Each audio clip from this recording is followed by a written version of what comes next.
mga Zuki, meron na naman tayong bagong item. Ano ito? Dali.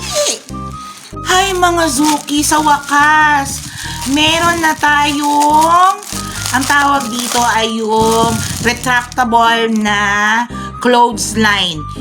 In short, sa Tagalog, sampayan. Sus Maria, ikaw ba naman ang nanay mo? Di ba, nabali ang sampayan? O di ayan, magkano lang ba yan? Hindi mo pa babibilhan ng nanay mo para sa dami-dami ng nilalabhan. Tsaka ang haba niya, no? 5 meters na rin to, mga Zuki. Tapos ang maganda niyan, meron na dito yung awangan ng mga hanger para hindi liliparin yung mga hanger niya, hindi mag-uulusan.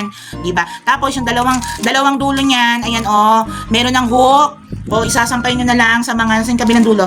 Yun dalawang hook. Tapos ang mura-mura lang yan. Kaya pag naputo ng sampayan nyo, palitan nyo kagad. Diba? Lalo na ngayon, ang lakas-lakas ng hangin, nag-uulan. O diba? Ang bilis-bilis mapatid ng mga sampayan. Kaya ayan. Diba? Check nyo mga Zuki. Super duper mura. Huwag na kayong gumamit ng kung ano-ano mga kable dyan o straw para lang gawing sampayan. Okay? Check out na!